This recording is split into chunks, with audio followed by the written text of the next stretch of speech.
Paz do Senhor, que Deus abençoe você de uma forma rica, de uma forma abundante nessa noite, em nome de Jesus.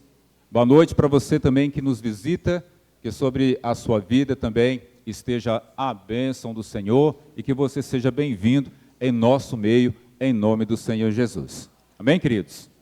Glória a Deus.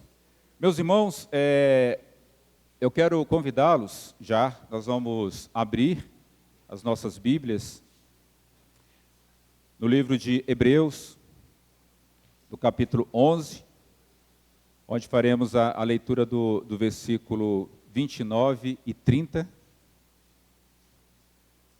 em nome de Jesus.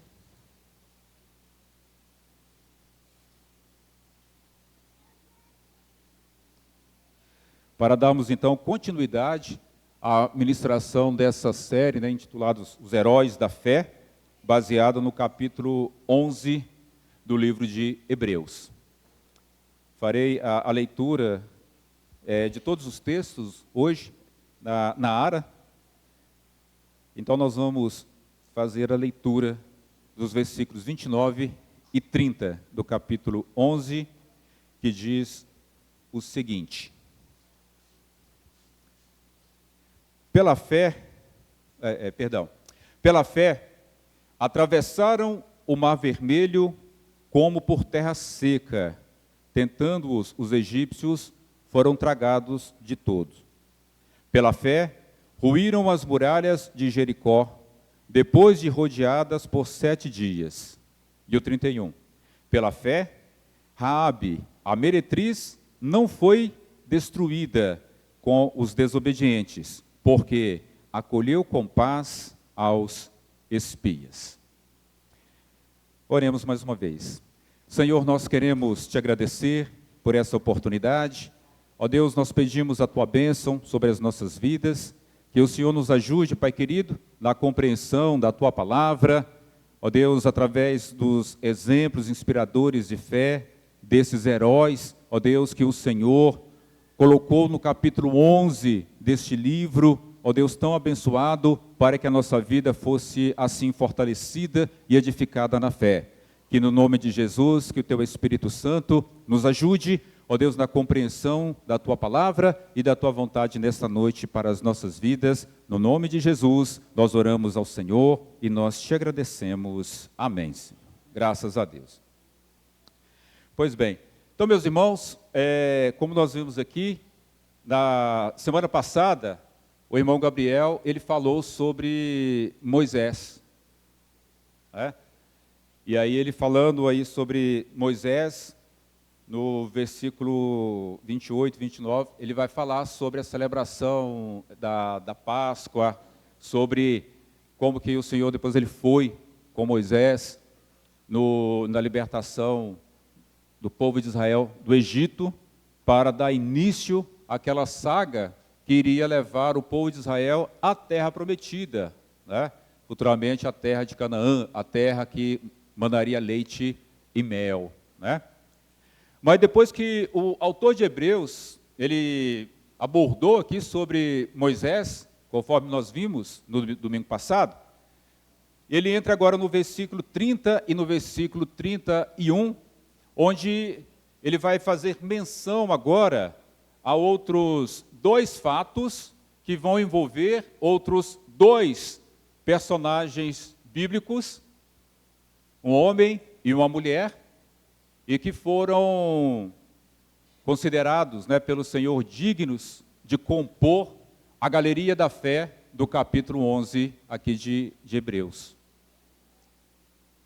Aqui o versículo 29, ele vai falar: pela fé ruíram as muralhas de Jericó, depois de rodeadas por 7 dias.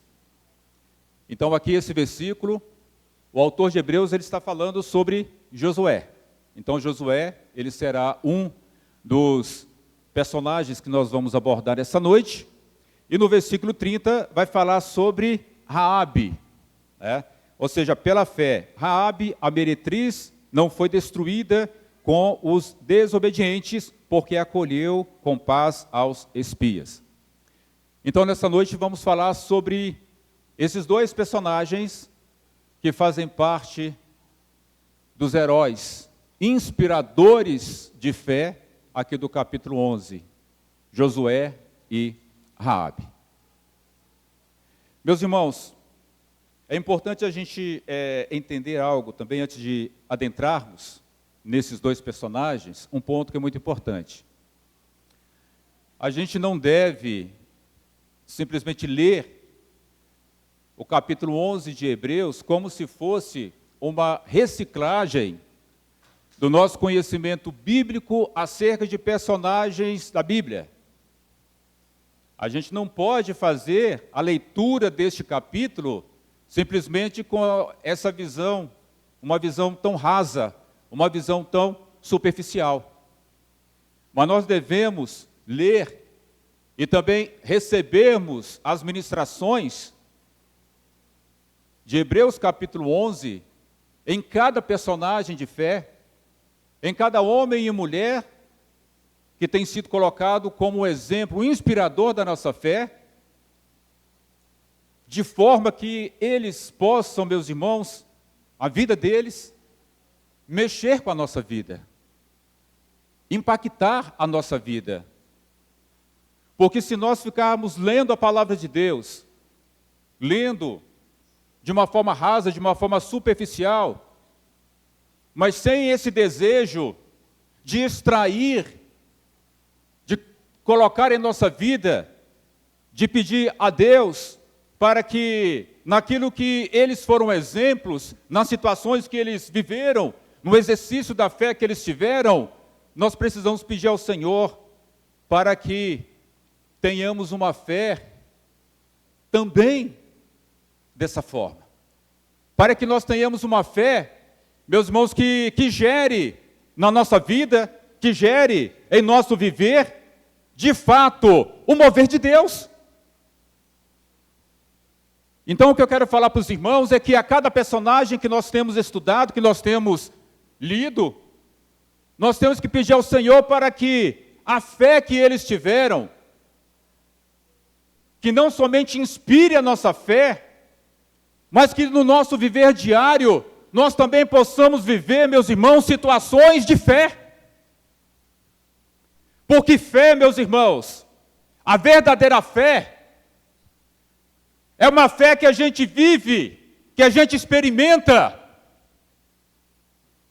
numa dimensão onde tudo está fora do seu controle. A verdadeira fé, essa fé sobrenatural, essa fé poderosa, que é operada por um Deus poderoso, ela não age simplesmente quando tudo está sob controle, porque isso, até mesmo aqueles que não têm fé no Deus verdadeiro conseguem exercer. Mas nós somos chamados, irmãos, a exercer a fé, principalmente quando nós estamos diante de situações que não estão no nosso controle. Somos chamados a exercer a fé frente a situações que nós não temos capacidade. Somos chamados a viver essa fé quando tudo está contra a nossa situação. Precisamos exercer a nossa fé, meus irmãos, frente àquilo que é impossível para nós. E com o passar do tempo, nós temos nos acostumado a viver com uma fé rasa e com uma fé natural, sendo que o Senhor, Ele é o Todo-Poderoso, Ele é aquele que nos ajuda, até mesmo, meus irmãos, a ter uma fé renovada, até uma fé fervorosa, até uma fé operante, porque Ele é tudo em nós. Nós temos que agir muitas das vezes como pai daquele filho que era considerado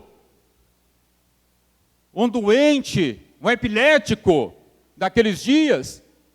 Ele levou o seu filho aos discípulos. Os discípulos não conseguiram curar aquele menino, aquela criança. E aí aquele pai, ele chega para Jesus e fala: mestre, os teus discípulos nada puderam fazer para me ajudar. O Senhor pode fazer alguma coisa por mim? E aí Jesus fala para ele: se eu posso. E aí Jesus fala algo: todas as coisas são possíveis àquilo que crê. Você crê? E aquele homem, aquele pai, quando ele foi confrontado com essa pergunta de fé, ele falou para Jesus: Senhor, aí depende da versão, Senhor, aumente a minha fé. Em algumas versões ele diz: Senhor, ajuda-me na minha pouca fé. E naquele momento, aquele homem, expressando isso para Jesus, ouvindo aquelas palavras, que tudo era possível àquele que crê, o Senhor Jesus libertou o filho dele imediatamente. Nós somos, irmãos, chamados para viver por fé. E a fé que o cristão é chamado para viver e para andar, irmãos, é para ser exercida frente àquelas situações que são difíceis. Ter fé e exercer a fé naquilo que é controlado, naquilo que nós podemos gerir, isso não é fé. Mas a fé é quando nós exercemos essa dependência, porque fé, por mais que Hebreus 11, ele vai mostrar o conceito de fé, mas a grande realidade, meus irmãos, é a seguinte: fé não se explica, fé se vive. Fé se vive. Por isso, meus irmãos, eu gostaria de encorajar os irmãos, e a começar na minha vida também, para que o Senhor nos ajude a sermos homens e mulheres de fé, baseado nessas pessoas, nesses homens e mulheres que inspiraram gerações e gerações e gerações, não somente no povo de Israel, mas também na história da Igreja de Cristo. Amém, irmãos? Essa água já estava? Só para eu não cometer uma gafe? Ou foi colocado aqui? Amém. Deus abençoe vocês. Está grande é o vosso galardão. Então vamos lá, meus irmãos. Primeiro personagem que vamos falar aqui, Josué. O verso 30. Pela fé, ruíram as muralhas de Jericó, depois de rodeadas por 7 dias. Então, meus irmãos, esse grande homem de Deus, Josué, como os irmãos sabem, um dos marcos da sua vida foi esse evento, a derrubada das muralhas de Jericó. E sobre Josué, meus irmãos, a vida dele, o próprio Senhor considerou a vida de Josué, a fé de Josué e os feitos que o Senhor fez na vida de Josué através da fé de Josué, dignos de serem registrados no livro de Hebreus. Só que o livro de Hebreus, para os irmãos terem ideia, aqui no versículo 30, ele nem menciona o nome de Josué. Ele menciona a obra de fé que Deus operou na vida de Josué. Ou seja, aqui o autor de Hebreus, ele está, meus irmãos, honrando a vida de Josué, mas já transferindo toda a glória ao Deus de Josué. Transferindo toda a glória ao Senhor que operou na vida de Josué. Por isso, para nós adentrarmos um pouco mais, vamos falar um pouquinho de Josué e depois nós vamos ler Josué no capítulo 1, tá? Josué capítulo 1, daqui a pouquinho nós vamos ler. Mas eu gostaria, irmãos, de comentar aqui com os irmãos algumas características sobre a vida de Josué. Então, meus irmãos, Josué, primeiramente, ele exerceu uma liderança corajosa. Josué, ele foi um discípulo de Moisés. Josué, ele foi um servo fiel ali de Moisés. E, consequentemente, ele foi o sucessor de Moisés para levar o povo a atravessar o Jordão e então dar início às conquistas para que o povo de Israel se estabelecesse na região de Canaã. Então, ou seja, ele, para iniciar essa liderança, meus irmãos, ele teve que ter bastante coragem. E ele foi sendo preparado junto a Moisés para ser um líder corajoso. Corajoso. E é interessante, meus irmãos, que fé e coragem andam juntos, tá? Fé e covardia não andam junto. Fé e covardia não andam junto. E não é à toa que a própria palavra diz, através dos escritores do Novo Testamento, né? Os tímidos, os covardes, não herdarão o reino de Deus. Coragem anda junto com fé. Covardia não anda junto com fé. E Josué, ele foi um líder de coragem. Então, meus irmãos, para nós termos fé, para nós exercermos fé, nós temos que ser corajosos. Fala para o seu irmão, aí para a sua irmã, meu irmão, minha irmã, você tem que ter coragem. Tem que ter coragem, viu, Saulinho? Tem que ter coragem. Né? Uma outra característica, meus irmãos, é que Josué, ele tinha fé e também o quê? Obediência.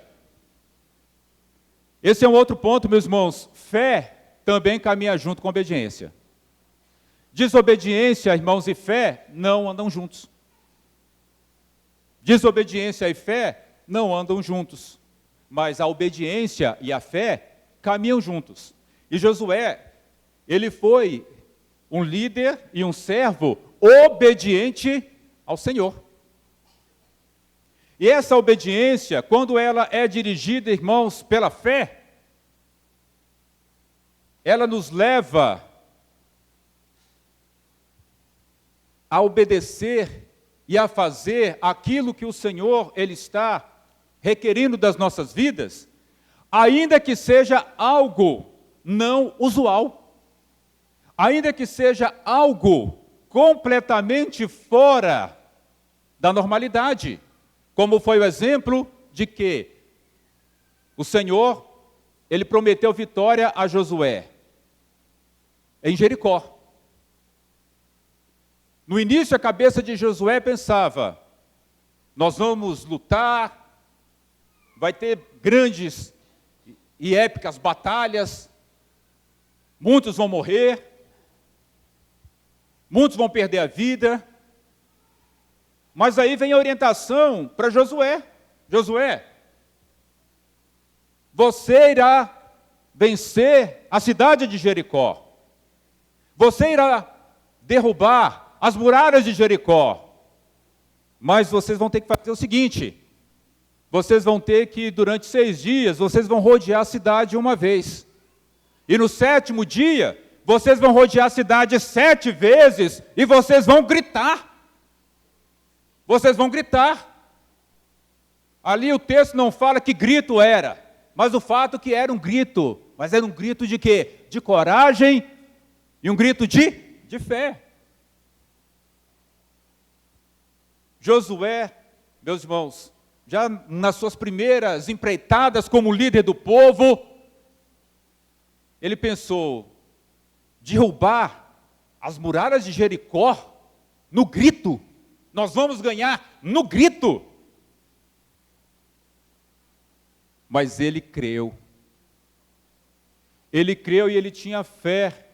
E a fé, irmãos, leva à obediência. O Senhor falou que é para fazer isso, então nós vamos fazer isso. Então nós vamos obedecer e nós vamos fazer isso. Se é para ganhar no grito, nós vamos ganhar no grito, porque Deus está mandando. Deus vai fazer. A fé nos leva, meus irmãos, a fazer aquilo que é fora do comum. Fora do comum. E essas situações fora do comum, meus irmãos, na nossa vida também precisa acontecer, para que a nossa vida ela seja renovada, ela seja também fortalecida, porque aquilo que Deus opera em nossa vida também tem o objetivo de fortalecer a nossa fé, de testemunhar para a glória de Deus e alcançar outras vidas através do testemunho. Nós temos que ter fé no futuro, na eternidade, mas temos que ter fé também na nossa vida que nós estamos vivendo aqui. Há um tempo atrás, como o assunto é de fé, vamos falar de exemplos de fé, de situações de fé, que a fé edifica, amém, irmãos? Há muito tempo atrás, nós tínhamos um trabalho missionário numa cidade chamada São José de Almeida, indo lá para a Serra do Cipó. E numa época, nós estamos regressando no mês de dezembro, num sábado. E aí, após esse regresso, chegando ali de Lagoa Santa e descendo, sentido Vespasiano, vindo para cá, veio uma chuva torrencial, como se fosse uma tromba d'água. E eu estava num poçante Palio 1.0.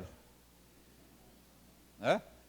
E aí, descendo, começando aquela descida, mas era água, água, água, água. O meu poçante, ele não conseguiu, né, manter a aderência. E aí você deu aquele fenômeno, né, ou seja, a aquaplanagem. A água foi levando o carro. Né? Aí o volante virava para cá, virava para lá, não adiantava nada, né, pisava no freio, nada, a água só levando, e muita água e levando, levando, levando, e velocidade. E aí a Isabel estava comigo, a gente foi chegando, se segura, nós vamos bater. Aí nós batemos 3 vezes na mureta de concreto, nós batemos, pá, vamos batendo, pá, na última batemos, ainda rodamos e vamos parar ainda no meio da pista. Né? E aí, na hora que parou, o Senhor não permitiu que viesse nenhum outro veículo, né, e colidisse conosco. E aí, perguntei para ela, está tudo bem? Falei, tá tudo bem.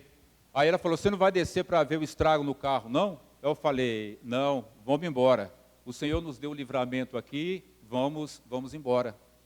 Né? Vamos embora. E aí, irmãos, retornei assim com o carro, consegui, fomos embora. E eu pensando comigo e falando com o Senhor, Senhor, a tua palavra diz que tudo é possível aquilo que crê. Senhor, eu não estava preparado, Senhor, para ter um gasto agora com o carro. Não estava. Para levar para lanterneiro, né? E tudo mais. Para gastar. Mas, Senhor, eu creio que tudo pode mesmo aquele que crê.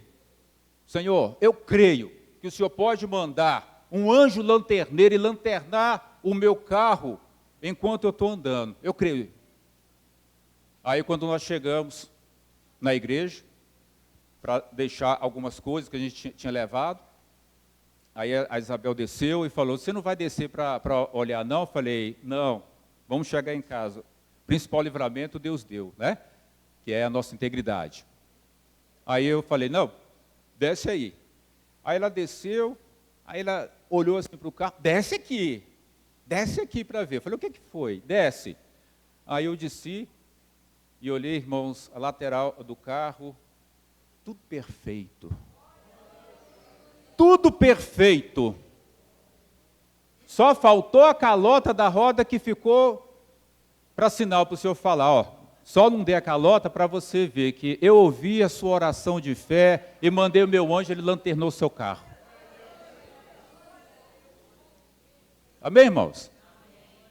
Às vezes são coisas fora do comum, mas a nossa fé nos permite. Nós temos que ser ousados. Um outro feito A Isabel, na época, ela trabalhava no Hospital das Clínicas, na área de hemodiálise, que é um processo muito delicado para pacientes, né, com problemas renais. Na ocasião, o Hospital das Clínicas parece que era o principal hospital que fazia esse tipo de procedimento. E o que é que aconteceu, meus irmãos? O procedimento ele foi ali suspenso por causa de contaminação da água. E não é água da Copasa que entra, não. É água que passa por todo um processo de tratamento em máquinas específicas com grau de pureza altíssimo para poder fazer o processo de hemodiálise nos pacientes. Entrou uma bactéria na água, não conseguia tratar. Veio a equipe de saúde de Brasília, olharam, fizeram tudo e nada. E o serviço suspenso. Aí a Isabel também, movida assim pela fé, ela falou com a chefe dela, olha, você permite que a gente venha aqui para orar? E na área da saúde, né, irmãos, a questão da fé é muito combatida, né? Mas aquilo, bom, não tem nada a perder. Se os técnicos especialistas não fizeram nada, então não tem problema deixar eles virem aqui orar. Aí foi eu, Isabel e mais um casal de amigo nosso. Nós fomos no domingo à tarde, no setor de hemodiálise do Hospital das Clínicas. Chegamos lá e só perguntamos, aonde fica todo o reservatório de água, onde fica o maquinário? Ah, é lá em cima. Aí subimos. Permitiram a gente subir e tudo mais. Chegamos lá, a gente começou a orar. E levantamos, sim, as mãos, abençoando em nome de Jesus, repreendendo tudo aquilo que estava contaminando aquela água, aquela bactéria. E ministrando, irmãos, água saudável, saúde na vida dos pacientes que iriam receber aquela água. E o pessoal passava, né, e fazia chacota com a gente, e ria, né? Uns passavam e falavam, né? Mas para a glória do Senhor, irmãos, naquela semana o que aconteceu? A água ficou purificada. A água ficou purificada. Então, meus irmãos, a gente precisa entender que a fé, ela vai nos desafiar muitas vezes a irmos na contramão da realidade, a irmos na contramão daquilo que é usual, para que Deus, Ele venha manifestar em nossa vida. Então nós somos chamados para exercer a fé, não é sobre aquilo que está no nosso controle, não, é sobre aquilo que não está no nosso controle. A enfermidade, a cura não está em nossas mãos. Amém? Vamos orar. Aquele que tem o poder de cura, aquele que pode fazer o impossível, aquele que tem todo o poder nos céus e na terra. E isso é uma atitude, é um exercício de fé. Né? Então Josué, ele teve. Estou até tentando exercer a fé para fazer o relógio parar. Mas está difícil. Viu onde? Você trocou a pilha está boa mesmo, viu? Mas enfim, então meus irmãos, Josué, ele foi chamado para conquistar. E olha só, meus irmãos, que coisa maravilhosa. Josué foi chamado para poder derrubar as muralhas de Jericó. E por esse método, sem atirar uma pedra, sem atirar uma lança, sem atirar um dardo, mas somente rodeando a cidade. As muralhas de Jericó, elas eram compostas de 2 níveis. O primeiro nível das muralhas de Jericó, elas tinham 2 metros de largura e aproximadamente entre 3,5 e 5 metros de altura. A segunda barreira, o segundo nível das muralhas, elas também tinham cerca de 2 metros de largura e entre 5 e 9 metros de altura. E eram maciças. E o que acontece? Como derrubar uma muralha dessa? Deus derrubou a muralha. Deus derrubou a muralha.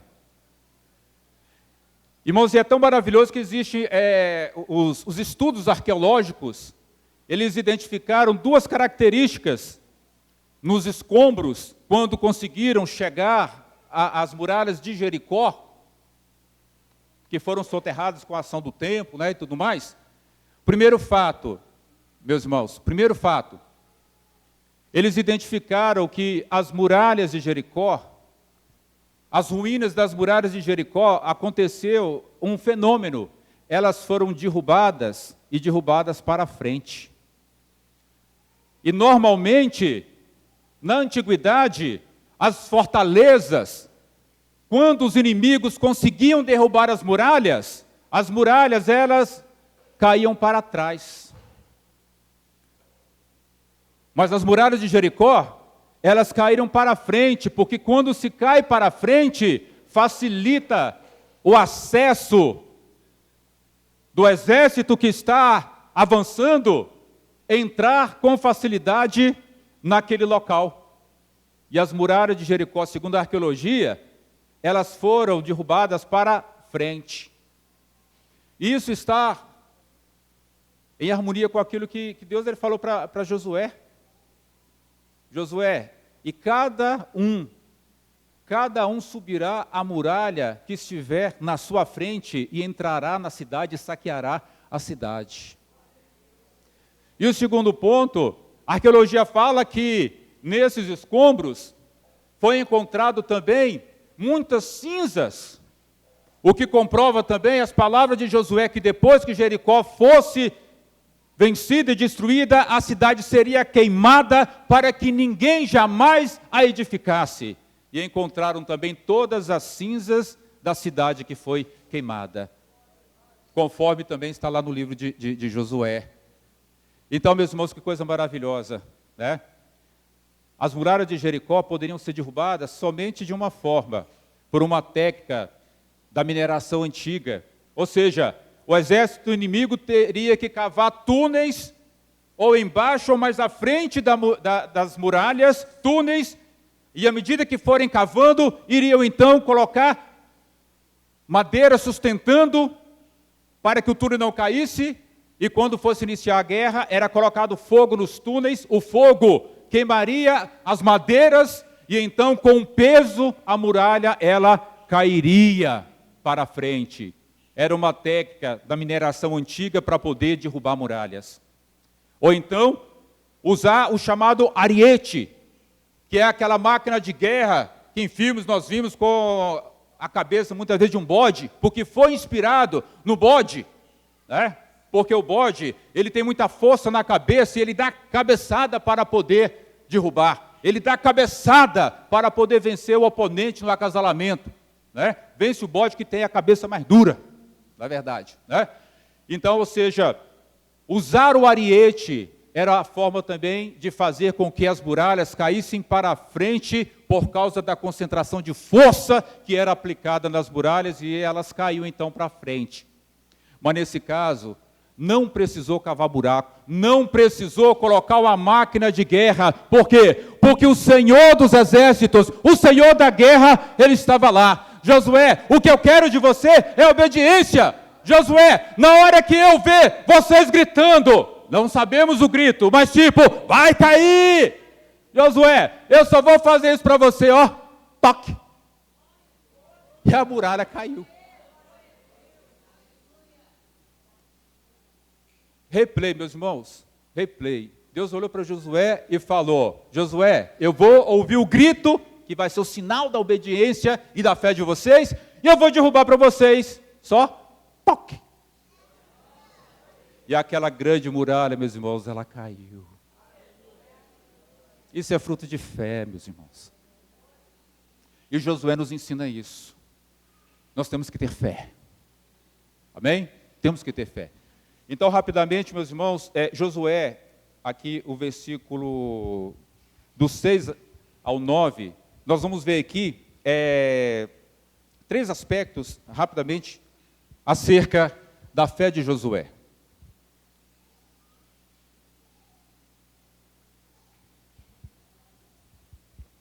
Versículo 6, o Senhor falando para Josué: Sê forte e corajoso, porque tu farás este povo herdar a terra que sobre o juramento prometi dar a seus pais. Versículo 7. Tão somente sê forte e muito corajoso para teres o cuidado de fazer segundo toda a lei que meu servo Moisés te ordenou. Dela não te desvies nem para a direita nem para a esquerda, para que sejas bem-sucedido por onde quer que andares. E o versículo 9. Não te mandei eu, sê forte e corajoso, não temas nem te espantes, porque o Senhor teu Deus é contigo por onde quer que andares. Meus irmãos, por três vezes, o Senhor, Ele fala para Josué, sê forte e corajoso. Sê forte e corajoso. Sê forte e corajoso. O Senhor, ao falar isso para Josué, estava, meus irmãos, dando aquela, podemos colocar de forma didática, injetando ânimo em Josué. Porque Josué, ele estava vivendo um momento, irmãos, de grande desafio, sucedendo Moisés, com um grande povo para liderar, rodeado de inimigos, com muita responsabilidade. Então ele ficou inseguro, ele ficou com medo. Então o Senhor começou a trabalhar. Josué, ser forte e corajoso, primeiramente para quê? No versículo 6, para que você possa crer nas promessas. Né? Ser forte e corajoso, porque tu farás este povo herdar. A herança de herdar uma nova terra era uma promessa. Então o Senhor, Ele falou para Josué, Josué, tenha fé para você crer na minha promessa. Creia nas minhas promessas. Creia nas minhas promessas, Josué. Era isso que ele está falando, e é isso que o Senhor está falando para a Igreja Batista Sermão nessa noite. Creia nas promessas de Deus sobre a sua vida. Creia nas promessas de Deus sobre a sua família. Creia nas promessas de Deus. Nós temos que crer. No versículo 7, olha só. Tão somente ser forte e corajoso, muito corajoso, para teres o cuidado de fazer segundo toda a lei que meu servo te ordenou. Ele estava falando, Josué, tenha fé para me obedecer. Tenha fé para me obedecer. Da mesma forma, Deus, Ele está falando para cada um de nós, tenhamos fé para obedecer a Deus, tenhamos fé para crer na sua palavra, tenhamos fé para crer na orientação dEle, tenhamos fé para tudo aquilo que Ele tem nos orientado, nos ensinado e requerido da nossa vida. Vamos crer na palavra de Deus, vamos crer na orientação de Deus, temos que crer. E o versículo 9, né?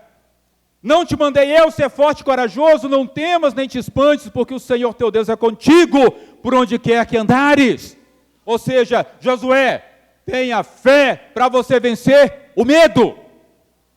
Porque Josué estava com medo. Então, meus irmãos, nós temos que ter fé para vencer o medo. Temos que ter fé para vencer o medo. Porque o medo, ele paralisa a fé. O medo paralisa a fé. E nós não fomos chamados para sermos um povo paralisado, mas nós somos chamados para ser um povo que anda pela fé, que marcha pela fé, que anda pelo poder do Senhor. Nós somos chamados para ser este povo. Temos medo? Sim, mas o medo não nos domina. Por quê? Nós já fomos alcançados, nós já fomos libertos de todo medo, por meio de Cristo Jesus, o nosso Senhor. 1 João 3,18 vai falar, o verdadeiro amor lança fora todo medo. E esse amor glorioso, esse amor maravilhoso, esse amor poderoso, nós aceitamos em nossa vida pela fé. Então quem entregou sua vida a Jesus, ele não é dominado pelo medo, porque o medo, ele foi vencido por Cristo Jesus, ali na cruz do Calvário. Louvado é o nome de Jesus. Amém, irmãos? Feito isso, irmãos, precisamos falar também de Raabe. Raabe, como os irmãos conhecem, está descrito, né? No capítulo 2 e no capítulo 6 do livro de Josué. Então, Hebreus fez menção ao nome de Raabe pela relevância que ela teve nos seus dias, por causa da sua fé que ela teve no Senhor. E isso fez toda a diferença na vida dela. E ouso até falar, meus irmãos, sabe, porque nós estamos aqui por causa de Jesus, não é? Mas a linhagem humana de Jesus, ela passou por Raabe.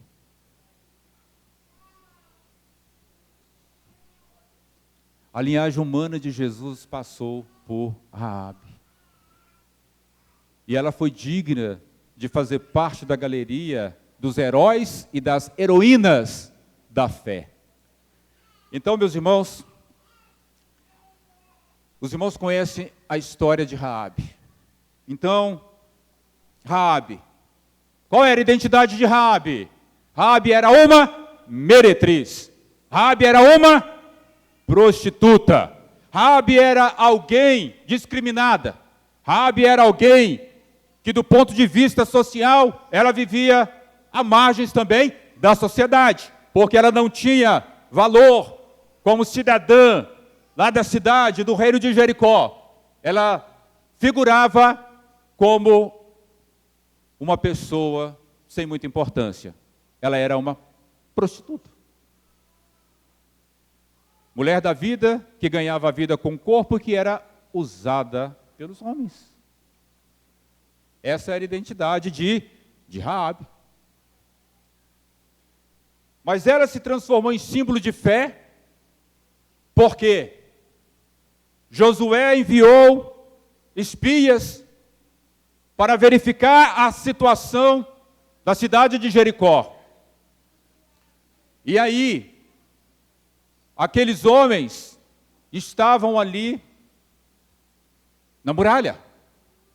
A muralha era tão grande que as pessoas, principalmente as menos favorecidas, elas habitavam na muralha, porque a muralha era muito grande. E provavelmente era na muralha que tinha os prostíbulos também. E ali estava Raabe, que de repente se depara com os dois espias. E eles falam que eles são israelitas. Então, quando eles se identificam para Raabe, falam que são israelitas, ela faz uma declaração, irmãos, ali de fé. Eu sei que o vosso Deus, Ele é o Todo-Poderoso. Eu sei, e todo o povo de Jericó tem ouvido e tremido pelas grandezas operadas pelo Deus de Israel. O povo aqui em Jericó está estremecido por causa dos feitos do Senhor sobre Israel, que o Senhor, Ele libertou vocês do Egito, que o Senhor afogou no mar o exército de Faraó, e o povo está ciente de que vocês estão marchando contra nós, e o povo está desfalecido, os soldados estão desfalecidos, porque o temor acerca do nome do Senhor, Deus de Israel, se apoderou deles e os seus corações desfaleceram. De fato, o Deus de Israel, Ele é o Senhor. Ela creu ali, meus irmãos. Ela creu. Mesmo naquela condição, ela creu. E aí, ela já teve a notícia de que o rei ficou sabendo que tem espias de Israel aqui, e eles vão vir na sua casa. Então, o que ela fez? Ela escondeu os 2 espias no eirado, parte lá da muralha, onde tinha a casinha dela. Era costume, as pessoas pegavam tipo taboas e colocavam elas para secar.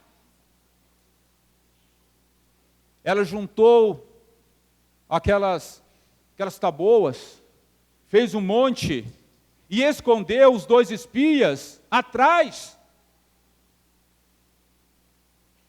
E aí, quando veio os enviados do rei, olha, ficamos sabendo que você recebeu homens espiões de Israel. E ela falou, olha, de fato, eles estiveram aqui, mas eu nem sabia quem eram eles. Eu não sabia de onde que eles eram. Olha, eles devem ter fugido, já devem estar lá nas portas. Correm atrás deles, que vocês devem achá-lo. E aí aqueles enviados do rei foram embora, e ela voltou e retirou os espias.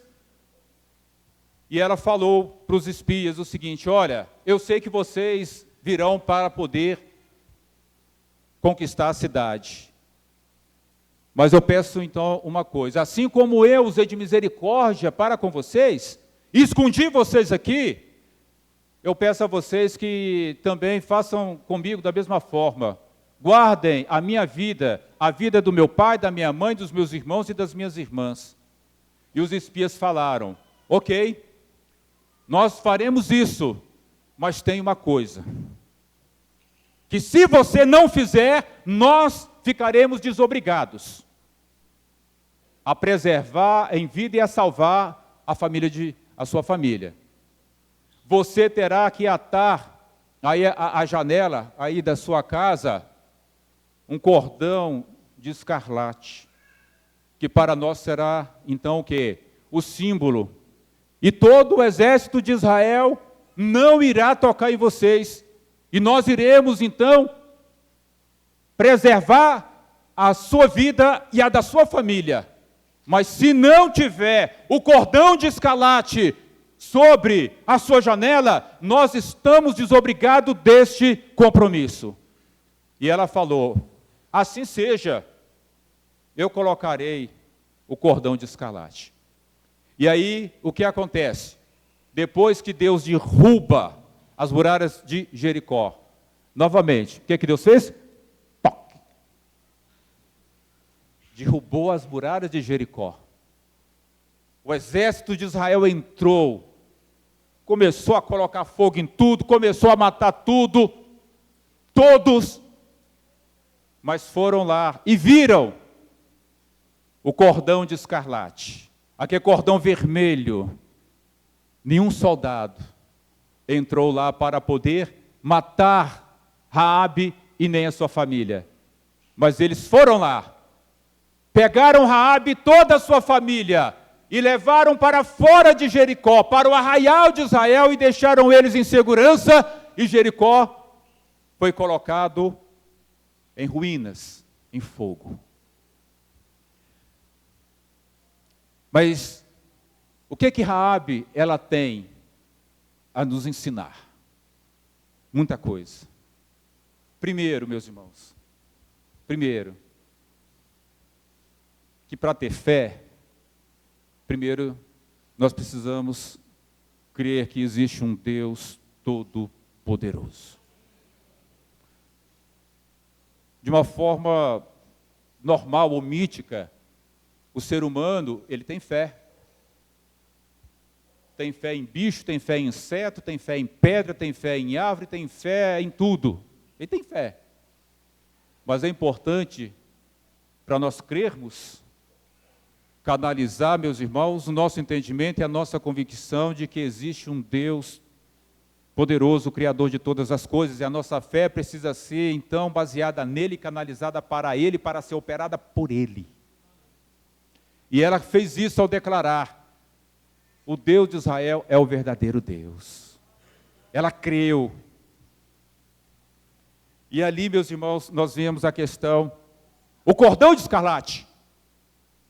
O cordão de escarlate, meus irmãos, estava ali, na mesma analogia que fazemos do sangue do cordeiro nos umbrais da porta no Egito. Aquele cordão de escarlate ali, meus irmãos, é um tipo do sacrifício de Cristo, promovendo o quê? A salvação. Da mesma forma que lá no Egito, o anjo da morte, ele não entrou nas casas que tinham o sangue do cordeiro sobre os umbrais da porta. Em Jericó, também não. Então ali nós vemos, meus irmãos, ali, já uma conexão sendo construída da obra salvífica de Cristo Jesus, que tempos muito à frente iria derramar o seu sangue carmesim na cruz do Calvário, para poder gerar o quê? Salvação. E aquele que está em Cristo, ele é salvo. Aquele que está em Cristo, ele é guardado. Aquele que está em Cristo, ele é protegido. Aquele que está em Cristo, o maligno não toca. O maligno não toca. Não sei se eu falei, mas vou falar de novo, que é para glorificar o nome do Senhor.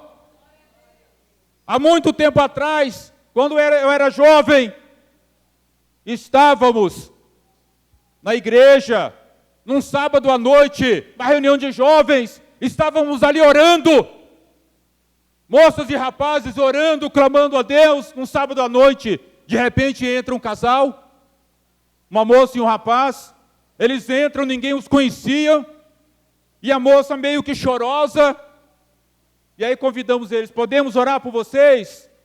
E eles falaram sim. Fomos orar pelo rapaz, e as moças foram orar por essa moça, e no momento da oração, começamos a orar pelo rapaz, o rapaz fica endemoniado, fica possesso. E numa brutalidade, numa força excomunal, foram 5 para poder conter aquele jovem que estava endemoniado. E a moça ficou toda assustada, e as irmãs pegaram aquela jovem, levaram para uma outra sala, fecharam a porta e estavam lá orando com ela. E nós ali, orando por aquele rapaz, repreendendo aquele espírito maligno, ordenando para ele ir embora no nome de Jesus. E uma boca suja, palavrão, e aquela força excomunal. E aí, de repente, no momento que a gente estava orando, ele deu um brado, mas tão alto, ele deu um brado com tanto ódio, com tanta fúria, parecia um leão bradando, e na hora que ele deu aquele brado, nos xingou, blasfemou, e falou: por culpas suas, eu agora não posso destruir a vida dela. Por culpa de vocês, eu agora não posso matar a vida dela, que era da moça. E ele falou: vocês são malditos, porque eu vejo o sangue na vida daquela moça. Ele falou: eu vejo sangue na vida dela, e eu não posso mais me aproximar, eu não posso destruir a vida dela mais, eu não posso matar a vida dela. Vocês são uns desgraçados, e começou a nos xingar, porque eu vejo sangue. E foi exatamente, meus irmãos, no momento em que aquele espírito maligno bradou, era o momento que aquela moça, ela estava aceitando Jesus como o Senhor Salvador da sua vida. Naquele momento, o sangue de Jesus estava cobrindo a vida dela. No ambiente separado, sem contato. Mas aquele demônio ele viu o sangue de Jesus. Ah, meus irmãos, Raabe, ela creu. Sem saber, ela estava crendo na promessa de Cristo Jesus. Sem saber, ela nem imaginava que ali ela estava sendo o quê? Separada, estava sendo protegida, estava sendo guardada, estava sendo cuidada. E ainda, irmãos, iria receber um privilégio que eu acho que, tirando Maria, ela foi extremamente agraciada. Ela estava recebendo ali aquele selo, Deus olhando para ela: Raabe, você não sabe aquilo que eu tenho para você. Raabe, você vai ser a avó do pai, do homem que eu vou fazer um compromisso, e da linhagem dele eu vou enviar o Salvador do mundo. Você vai ser a avó de Jessé. E você vai ser a bisavó do rei Davi. Por isso, Mateus capítulo 1, versículo 5, está ali registrado a genealogia de Cristo, que diz que Salmão gerou de Raabe a Boaz, porque Raabe depois viveu entre os israelitas e ela casou com Salmão e gerou Boaz. Boaz casou com Ruth, que gerou Obed, de Obed gerou Jessé, e de Jessé gerou Davi, e da linhagem de Davi veio o Rei dos Reis e o Senhor dos Senhores. Tudo começou pela fé. Ela creu.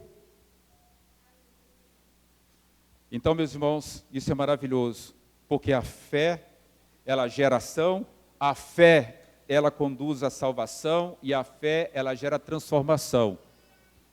Ou seja, ela alcançou em Deus o perdão pela sua fé.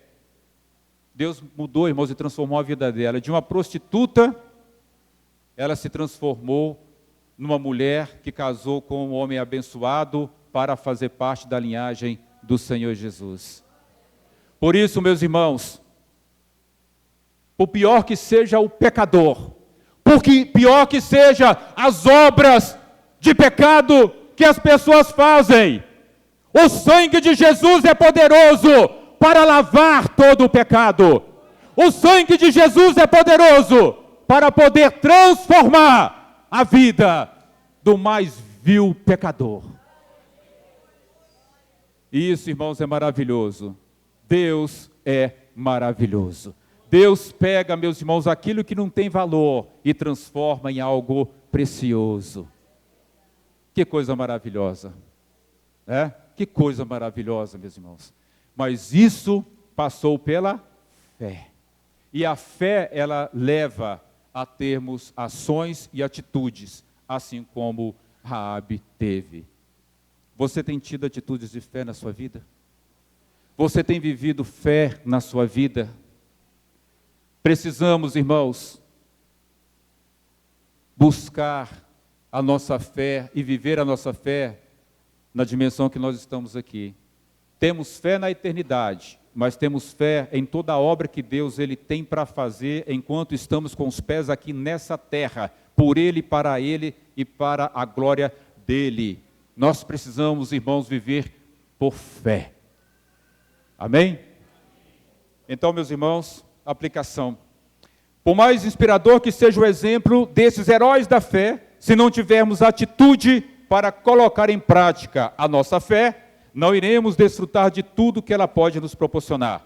Que tenhamos esse posicionamento e clareza em nossa mente e coração, pois a fé, ela é, irmãos, uma dádiva pessoal. Você tem que cultivar, desenvolver a sua fé, porque a fé, ela atua no âmbito pessoal também. E nós precisamos, individualmente, sermos homens e mulheres de fé, homens e mulheres fervorosos, fiéis ao Senhor, para que possamos experimentar tudo aquilo que Ele tem para a nossa vida. Amém? Então, louvado seja o nome do Senhor. Quero convidar você a se colocar de pé.